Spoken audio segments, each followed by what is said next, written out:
Okay, good afternoon, everyone. Our session today is going to be showcasing how the University of Warwick is embarking on its digital twin journey. And we're doing that for a number of reasons. We want to improve how we operate and maintain our campus, and we want to get better insights into our data that we're getting on performance of the campus as well. And we also want to take an evidence-based approach to our strategic decision-making. But before I get into that, what presentation would be complete without a corporate facts and stats slide here? However, I've got some other stuff that might interest you. So our campus actually sits across two counties, both in Coventry and Warwickshire. And our footprint is larger than Disneyland in California.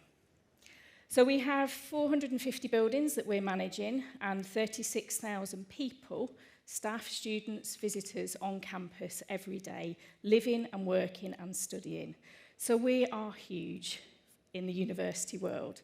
And we're really diverse. So we've got art centre, we've got cinemas, sports centres, 2 large conference centres, we've got woods and farmland, sports centres, and all the other academic space that you would expect at a university. And we've got 7,000 bed space for our students as well. But we have a real focus on sustainability, and we, like many of you in the room, are probably heading towards a carbon net zero target by 2030. And next year, it's our 60th birthday, so what better way to celebrate by having a digital twin in place? So our digital twin plans are right at the heart of our digital strategy, and it's really supported by the university's leadership team as well. And that for us is really, really important because we need their support, and they get it. They get why having connected data and visualising that data is really important for the university to be able to make that strategic decision making. So, last year, we were here in the audience at the Esri UK conference. And for those of you who were too, you may recognise this slide that was delivered during the opening plenary by Mark Wells. We took inspiration from this, as it reiterated to us the different levels that you can adapt in a digital twin. It also allowed us to feel the progress required in terms of our implementation journey towards creating our digital twin. So this really set out the thinking for what lay ahead. But where to start? Often, for any size of a state, it can feel quite daunting when thinking about where do we start on our journey. So we took the decision to review our existing data and information. What you're seeing here now on the screen are direct findings from a high-level Esri business review that we took place at the start of our journey. Now, for those of you reading that, some of those statements will feel familiar. Maybe you've experienced them or still do. To us, it wasn't a shock. We lived with this information. We lived with this data. But it was worthwhile starting to document those issues, and also understanding those challenges allowed us to plan that route ahead.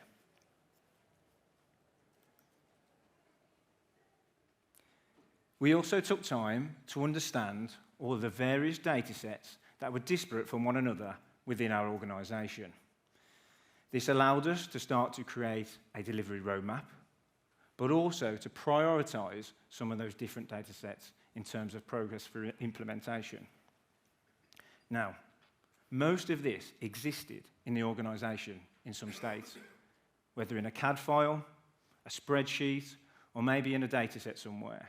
And again, some of you will feel familiar in that understanding of those disparate data sets within your organisations too. Now, we're actively working and engaging with these, moving them into that centralised GIS tool. And of course, for that tool, is why we're here today.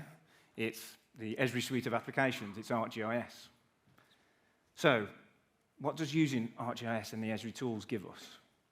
It gives us that digital twin of building and campus information operationally and strategically available when required. It allows us to have a self-serve portal, a mobile-enabled workforce, the university maintaining its data, a single source of trust, and enhanced data governance. So the key takeaway for us is, when you're thinking about starting on your digital journey, don't be frightened. The likelihood is you'll have a lot of this data in existence in your organisation already, or a business need, or a challenge to resolve. So for us, that first data set that we started with was trees.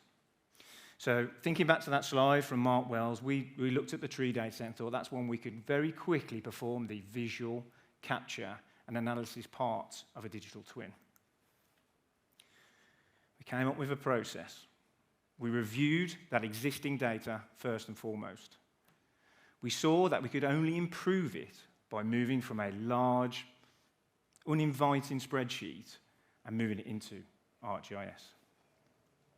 We realised that we could enhance the data utilising ArcGIS's functionality and sharing that with the stakeholders to improve the existing schema that already was there within our organisation. We planned a route for capture using a mixture of Survey 123, but also ArcGIS field maps. We started to collate that information, and very quickly we could visualise, once that data was geolocated, that information across maps of our campus. So we started to instantly see those benefits. We now have over 11,000 records of trees across our campuses, with a grounds team who are out there utilising this in the field. Some of those benefits that we're starting to see is the ability to share information visually with contractors, surveyors, internal colleagues, and even support the university's capital programme. We're seeing a reduced spend on return surveys and also the ability to assess very quickly risk across campus. And as I mentioned, our grounds team, they're there, they're using it out in the field now, and where they're spotting data that might be incorrect, they're able to update it in real time. And now what you're seeing is some of that visual information, data-rich of trees across campus. Colour-coded to suit our own operational needs, we can start to pick up that data-rich schema at any point, filtering or visualising trees by age, condition, species, risk potential, maybe even diseases and pests. But where we got more mature in our process, we realised we could start to embed other data sets with this. And one which was particularly interesting to us was that of underground services. By taking the tree points and overlaying them over those underground services, we start to realise that using an industry calculation, applying that, we could predict the root spread of trees across campus. And this enabled us to quickly assess potential areas of operational risk throughout our university campus. And Joe's going to talk a little bit more on that in a second. The second data set we focused on was biodiversity. Again, this was a data set that existed already in the organisation, but split into 3 different areas of systems and databases. We, in following this process, realised very quickly we could apply it to not just trees, but to any other data set we were looking to implement within ArcGIS. And in reviewing that information, could start to piece together where we could improve it. The beauty of this process was when collaborating with stakeholders and following it through, everybody involved gained more knowledge on the data set and also more understanding of where they could improve it using the different capability and functionality of the ArcGIS solution.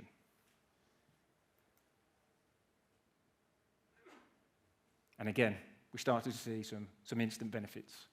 A centralised data set, moving from those 3 systems to 1, but also some really good information about the baseline data for our biodiversity and nature sightings across campus. And that allowed us to have that data-rich information, again, which could be shared visually with stakeholders, but also the bad. We could very quickly see where we were lacking data, lacking information across our campus when it comes to those nature sightings. So the team involved with this were able to then plan attacks around different areas of site where they could start to capture that information. Of course, we got improved habitat management as a result of understanding this data. And also, we're encouraging staff to go out and capture those sightings, maybe when they're on their lunch breaks, which again, we're hoping improves and links in with those staff wellbeing policies. And once again, we're seeing that information in action. This is on a live interactive dashboard of ArcGIS. Using the cluster feature tool, we're able to zoom in and out and see those different spreads of biodiversity sightings across our campus. And again, here we're seeing in terms of a badger that was recently sighted. Because of the way we've set the data schema up, we're enabled to filter by date range. So we can start to view where particular sightings took place and when. And as we see here, as we zoom in, this was a recent one, I think in February, which was a sparrowhawk sighting. So we're able to share this information very quickly and visually with different stakeholders. So one of the key takeaways again for us here is with that clear process and with strong stakeholder engagement, we believe that you too, as part of your journey, can start to see some of those instant benefits. Thanks, Brett. So we're going to now just take a look at how our digital twin can actually support us in our campus performance. So what you're looking at here is a heat map style view of our campus, and the darker buildings are the buildings that are drawing more energy than some of the others. And actually that really helps us because it means that we can start making decisions around our energy strategy management and maybe help contribute towards our target net zero. We then drop to a street level view, which makes it feel a little bit real. We've got the trees and the external lights in there. And it's interactive, so you can click on a building and you're going to start to see the information that we're holding about that building. And as Brett alluded to earlier, we've gone underground. So this was really big for us. We had over 600 layers in our CAD drawings that we had to import to get into this model for us. But the power of it really comes to light. When you start clashing data sets together, you can really start seeing the benefits.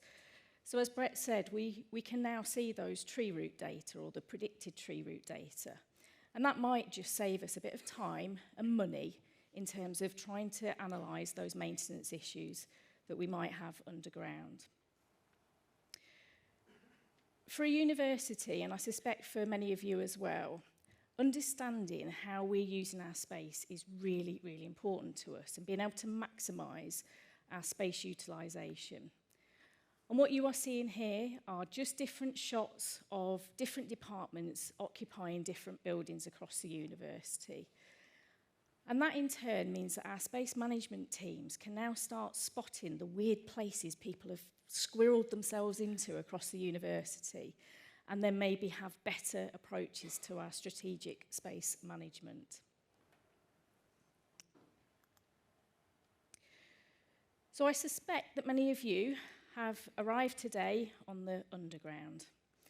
And if you have, you may have spotted some of these signs. So what the underground are doing are hiving off Wi-Fi data to get better understanding of crowd movements throughout the system. And they're doing that to improve their customer journeys and enhance the service that they're providing. And we want to do the same at the university as well. So we have got a time-lapse video, a 24-hour time-lapse video of people moving about our campus. Not individuals, it's crowd movements. And what we can see is when the students finally get out of bed on a morning and head out into their study spaces and maybe out for breakfast, we can start seeing the times the staff arrive on campus as well. And having this insight of the data means that we can maybe make some better commercial decisions. Maybe we'll put a different breakfast offering on that place there. But we can also contribute to our energy strategy as well. So we can start seeing where the popular buildings are and where they're not, and making sure we're not just turning the heating on just for the sake of it. So remember, we are actually only 12 months into this journey, and we have achieved so much already. We've got interactive reports that are showcasing our energy, which helps people to connect with that data. We've got better campus knowledge, so we're starting to see some of that rich biodiversity data and understanding the good areas and the bad areas of campus. We can support our capital programmes as well by having a connected platform where we can share information and maybe stop some of that repeat ground survey work that goes on. And we definitely can start making some improved decision making.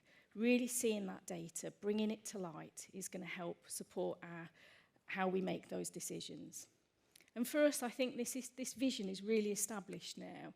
Having that digital twin there as a tool for us to support ourselves in how we manage our campus is essential. So, just returning to that slide that we opened up with, that inspired us from Mark Wells at last year's opening plenary. We added our own take to that in terms of direction of travel, but also splitting out those levels of that digital twin maturity matrix between static and smart. Now, in the space of a year, we believe we're operating very much at that analytical level, but we want to make that jump to real time next. We can't do that without the support of our senior leadership team across the wider university, and we believe we've got that now, in line with our university's digital strategy. And we're going to look to maybe start engaging with system integrations and looking at IoT to help us lift us up and make that leap. So, in the space of a year, we believe we've come quite a long way on our digital journey, and we're already starting to realise some of those strategic and operational benefits. It was key for us, as I said, the key for us is one of those takeaways that when starting on your journey is not to be frightened, effectively.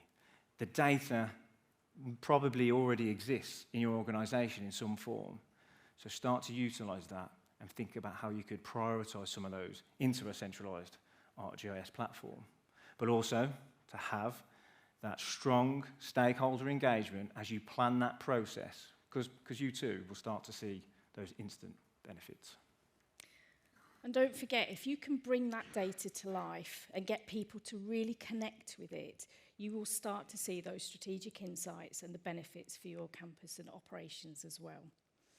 So thank you for listening today. I really hope that you are going to join us on your own digital twin journeys. I know there's some sessions this afternoon around digital twin, which we will definitely be joining in. So thank you once again. Thank you for your time.